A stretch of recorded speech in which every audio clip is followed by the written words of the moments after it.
For more information about this or any episode of the podcast, check out the website at philosophizethis.org. We have additional content, further reading, transcripts of every show, all free, of course.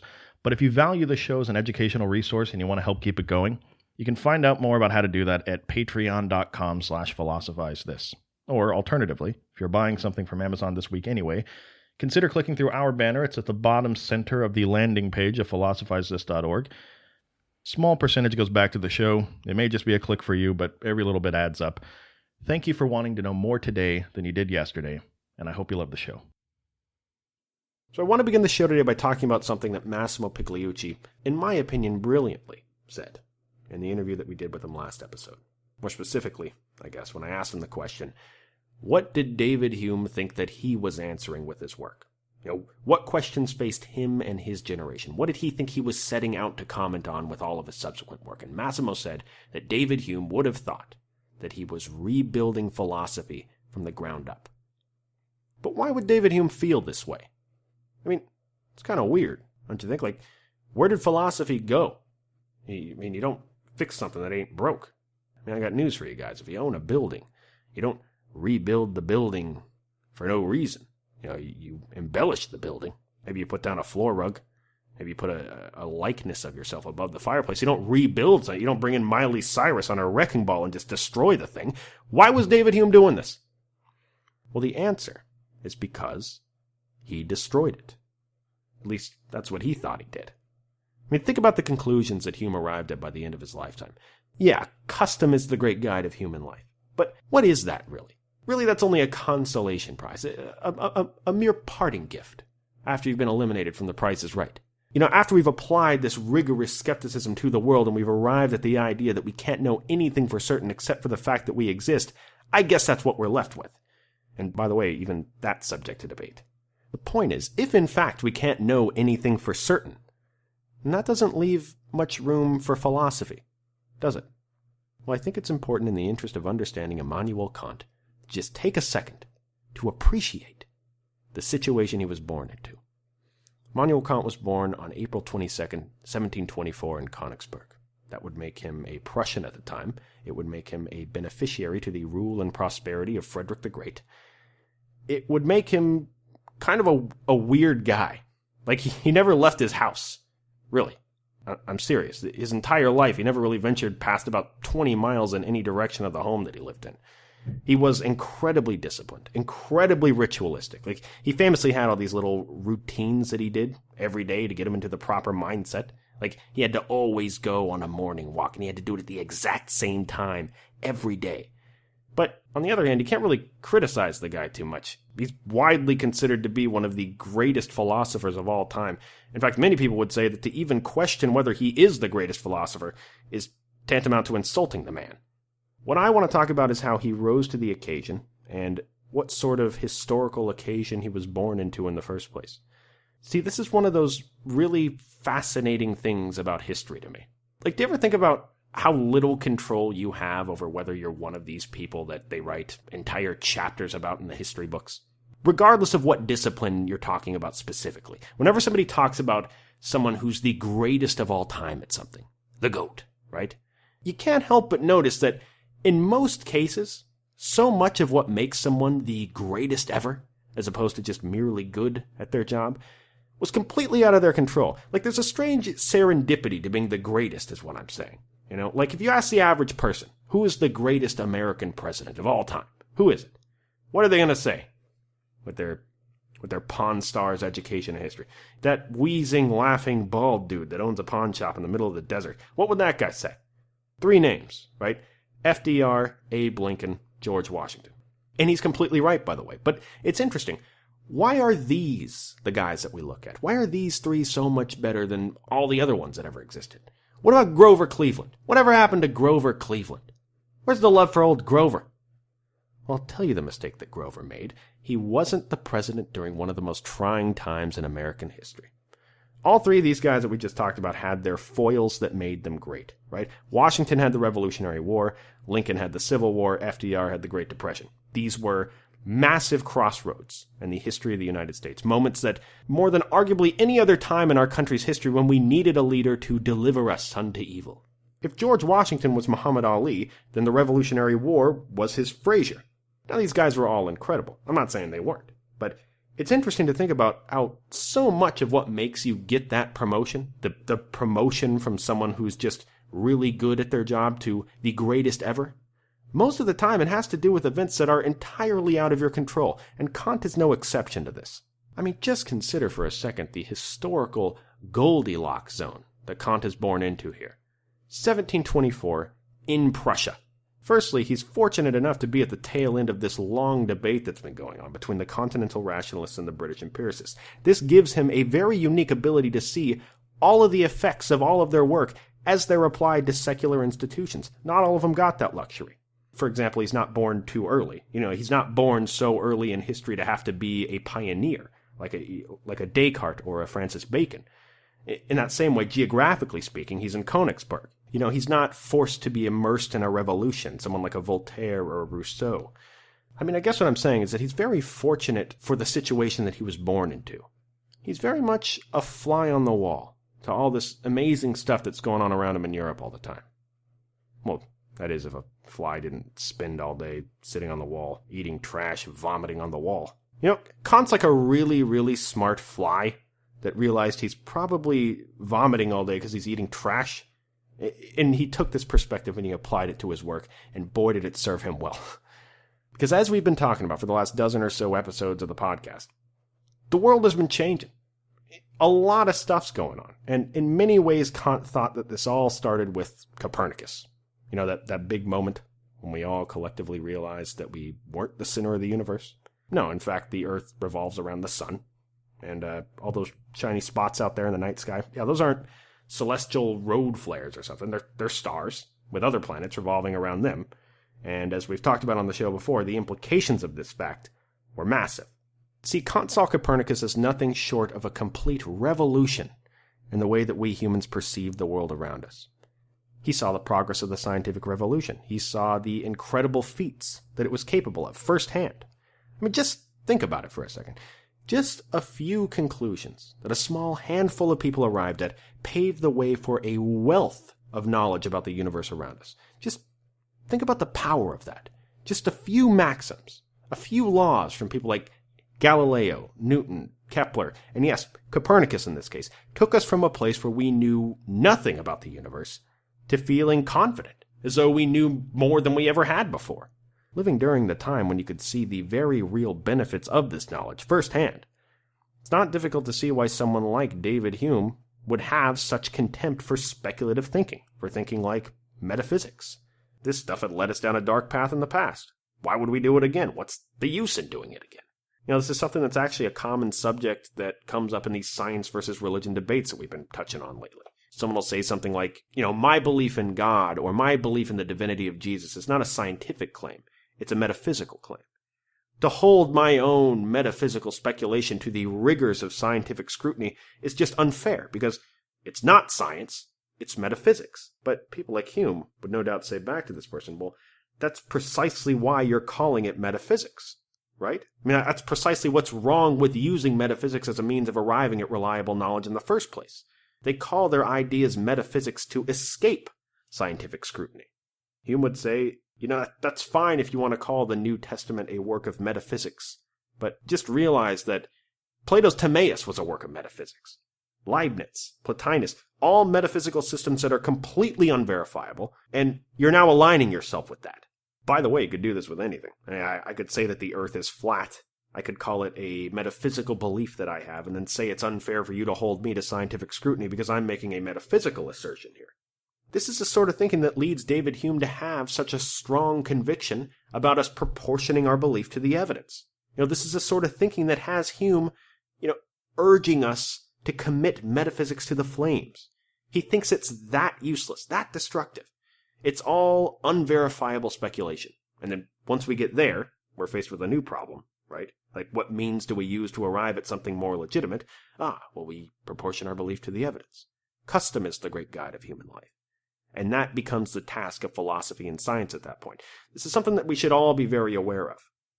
It was the success of empiricism the success of the scientific revolution all around Hume that leads him to this conclusion about the futility of metaphysics in the first place. Now, Kant, to say the least, didn't agree with Hume. See, Kant wanted to revolutionize metaphysics. The same way that Copernicus revolutionized our views about our place in the universe in Kant's eyes, Kant wanted to usher in a very similar kind of revolution in the area of metaphysics. He wanted to rescue metaphysics from the smoldering ash that David Hume thought he left it in at the end of his lifetime. And, by the way, if David Hume did leave it in a pile of ashes, it was a pile of ashes caused by the skepticism of both he and Descartes. And it's a pile of ashes that really only exists if we accept the premise of solipsism, the idea that the only thing we can know is that we exist. Well, I hate to spoil the ending here, but Kant does usher in this revolution in metaphysics, and the work that he does in this area would change philosophy forever. And we're going to revisit this, but there's another subtle distinction that I want to make about Kant here that hopefully will help us all answer, in my opinion, the most important question of all. Why is any of this even remotely interesting? Why do I care about Kant, with his pasty white skin jumping into the Atlantic Ocean, saving metaphysics? I mean, this is a very easy thing for people to overlook. I think if it was possible to do some sort of elaborate survey of everybody who's ever been interested in Immanuel Kant before, I think you'd find that most people, after reading him for the first time, actually think that he is very boring and insignificant in the grand scheme of philosophy. They probably don't understand him that well. And actually, I can kind of empathize with these people, because I do a lot of research for these shows, especially when we're covering somebody like Kant. One thing you got to understand about Kant is that he wrote his work in a purposefully dry, insular style. I mean, he basically wrote an entire dictionary that you'd have to memorize if you're going to understand the rest of his work. And there's a lot of subtlety to it. There's a lot of different interpretations, a lot of different readings that people have of Kant. And of course, I want to bring you guys the best show I possibly can, so I've been doing a lot of research myself, trying to understand biases that I bring to the table, having read Kant in the past. Really, I'm just trying to get a more full understanding of how all the different groups interpret his work. But anyway, I swear this is important, right? I've been reading a lot of books, I've been reading a lot of papers, and really, I've been watching a lot of videos lately. I think they're valuable to me. These people do the same sort of episodic content that I do. It helps me sometimes to see how these guys structure their work. But if there's one thing I've learned over the course of the last few weeks that I've been researching Kant, watching all these videos that people try to use to introduce the ideas of Kant, it's that there are a lot of people out there in the world, hundreds, all over the world right now, this very moment, that are miserable at teaching philosophy, like absolutely terrible at it. Book after book, video after video, these people claiming that they are presenting to you an introduction to Kant's philosophy for beginners. And being somebody that's read Kant before, you instantly see these people wantonly throwing around philosophically loaded terms with absolutely zero explanation about what they mean. Like, how can you expect a beginner to know what you're trying to get across if you never define terms? The philosophers understand the importance of this. Like, in many of these philosophical treatises, these guys spend entire books just explaining what they mean by one concept as a requisite for the next book. They understand that when you invent a word, you need to explain what you mean by it. They understand that even when you don't invent a word, there's usually a specific connotation attached to it, a connotation that might change from reader to reader or generation to generation. And if this is, in fact, an integral part of your system, you might want to explain what you mean by it. These people making these videos don't see the same importance there. I'm not coming at this from a place where I feel like I'm better than these people. I'm frustrated because I think people must feel like their time is being wasted. I think it's probably made a lot of people give up on their quest to pursue this knowledge. When you turn on a video and it's marketed towards beginners and they start throwing around Kantian terms like synthesis and concepts and categories, terms that mean very different things to you in 2015 than they did to Kant, and you come out on the other side of the video feeling confused and feeling like you know less than when you started the video, that person that made that video has shortchanged you as an educator. That person has wasted your time. When you decide to put on the bifocals, when you decide to get up in front of the class and put on the sport coat with the patches on the elbows, you have a responsibility as an educator. This is much more sinister than it might initially seem. Real quickly, the most valuable commodity on planet Earth is not gold, it's not platinum, it's not oil, not all. The most valuable commodity on planet Earth is a young mind with a willingness to learn. Now, that may sound melodramatic, but I don't think it is. Whenever there's a Newton, whenever there's an Einstein, whenever there's forward progress made by the human species in some way, what is the fertile soil from which those ideas sprouted? Well, at the current state of education in our country, it's at the university level, right?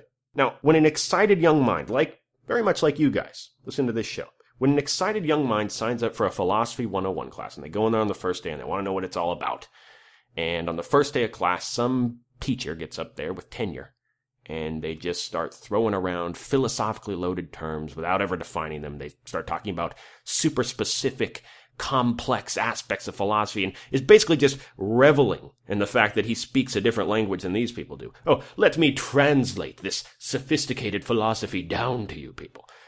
That man is worse than Hitler to me, because when that young, inquisitive mind says after that lecture, oh, well, this is what philosophy is. This is boring. This is unrelatable. And they drop the class a week later and they end up punching numbers into a computer for the rest of their life. That lazy professor, or that ego-driven professor, in my opinion, has squandered the most valuable resource that we have as a species. That person has stolen something from them. Now, I get that there are great professors out there. We've all had them before. Massimo Pigliucci being one of them. And look, there are thousands of professors out there that are better than I could ever be if I dedicated every second of my life to trying to get better. I guess what I'm saying is that over the course of the last few weeks, I've realized something. I've realized just how many of these people waste your time out there. And if there's one request I can make, it's that when you see one of these lazy educators or people that are doing it for the wrong reasons, don't patronize people that are patronizing you. Whether it's philosophy or history or science, whatever you're studying. These people have an obligation to you as educators, and don't let them squander the most valuable resource in the world. I mean, it is disgusting what these people are putting out there. Anyway, the whole point of that diatribe was to point out that to understand why Kant's system is interesting at all lies in understanding, I think, a subtle difference between the way humanity used to look at the universe versus how they were starting to look at the universe during the time of Kant. Completely different times, right? Think back to antiquity. Think back to ancient Greece. We aren't wearing togas anymore in Kant's time.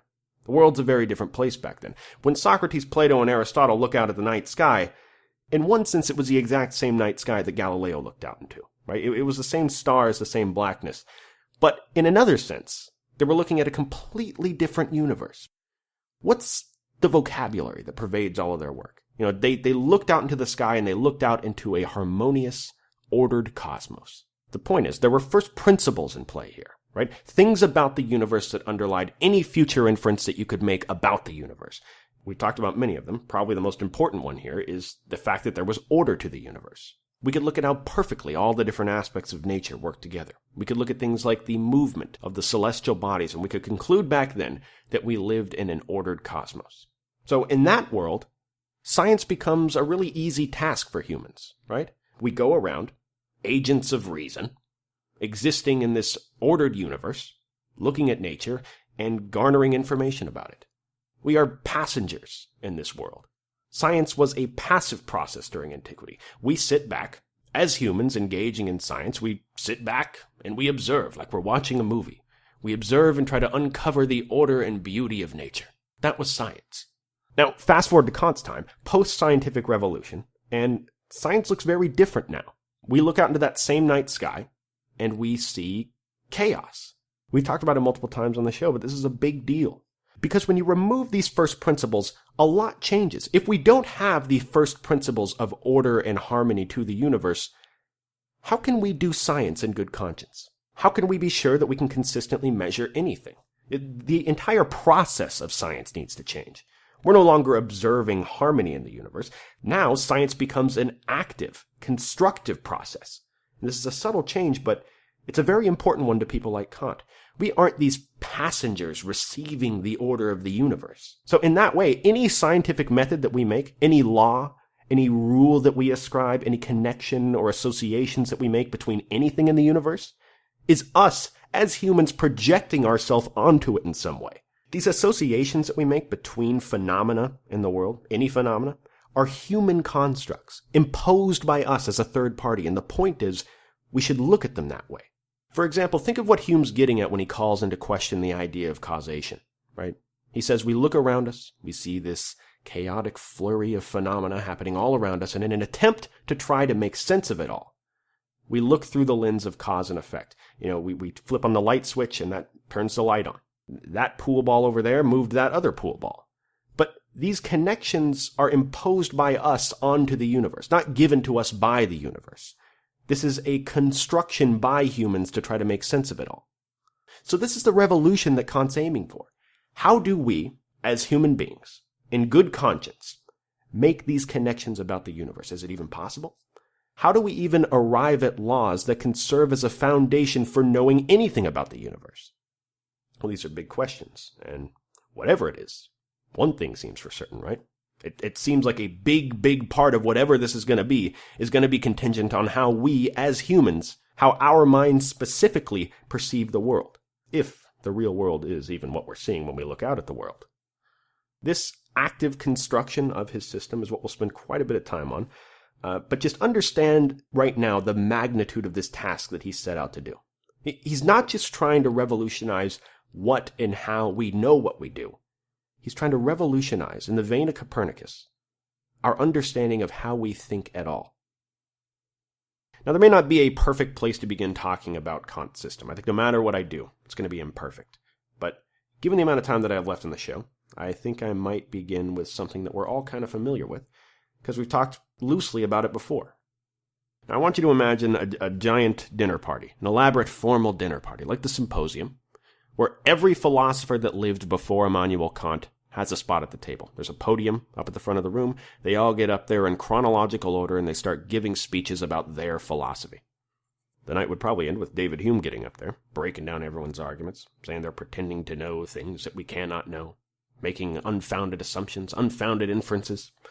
He would even be so bold as to claim that we can't even know something as seemingly obvious as whether the physical world exists at all. I can imagine him up there just saying, and then I told him, we can't even know if the physical world exists. Ha, ha, ha. Thunderous laughter. It's a jovial scene. I imagine Immanuel Kant sitting in the corner, just kind of awkwardly laughing, fading off. Ha, ha. No, seriously though. We can't even prove that the physical world exists? What? We can't even prove that Then he'd get up in front of the room, take the podium, and start yelling at these people, lambasting them. Look at you.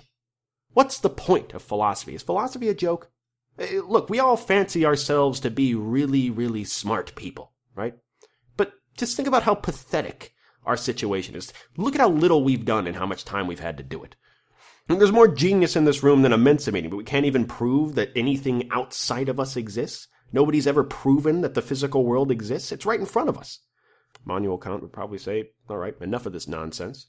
I'm going to take a crack at this. And for us to understand where Immanuel Kant's coming from with this argument, we need to think of what Descartes argued before him. So just real briefly, remember, cogito ergo sum. I think, therefore I am. I look out into the world, and I have to doubt its existence if I'm going to be honest. For all I know, Descartes said, there's an evil demon perpetually deceiving me, tricking me into believing that a physical world exists, when in reality, it doesn't. I'm being deceived. But there's one thing I can know in that reality, and that is that I am thinking. Because even a thought that was deceptively planted into my head by an evil demon is still a thought. And I at least know that I am a thinking thing of some kind. Therefore, I exist. I think, therefore, I am. Now, from right here, Kant does something absolutely brilliant, I think. He uses Descartes' argument to prove the existence of more stuff, right? Kant asks, if we can know that we are a thinking thing, if we can know that we exist, is this really all that we can know? Is this really the end of the rope? Well, a good place to start this line of inquiry for Kant is the very basic question, well, what does it mean to exist at all? What does it mean to be? What are the requisites for existence? Kant argues that for something to exist at all, it needs to exist in a particular moment in time in relation to things changing in space. Here's what he means by that. We don't experience time directly, right? Like, think about time for a second. Think about the concept of time.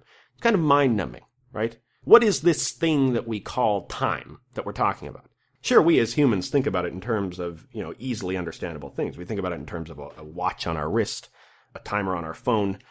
But time doesn't exist inside of your iPhone, right? That iPhone is a measuring device. It's measuring some aspect of what it means to exist at all.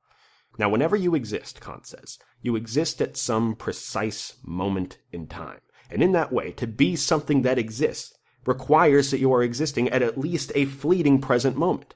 But that said, whatever this time thing is that we're talking about, we don't communicate with it directly. Like, we don't touch or see time directly, right? No, our minds have these benchmarks and reference points in the world around us that we use to estimate it. The way that we interact with the concept of time is by seeing changes in the world around us. The dog runs across the yard. The car backs out of the driveway. The earth rotates around the sun. That's a big one. So if what Descartes said is true, that we exist, then we must also exist to Kant right now, at this moment. And for us to say that we exist at some point in time implies the existence of some external world where time exists. Now, this may seem obvious, but think of what Kant's done here. Think of what Kant has realized here, that even someone as skeptical and brilliant as a David Hume, as a John Locke, think of what they have overlooked. The significance of this is that we can have the exact same level of certainty that there's an external world out there where time and space exist.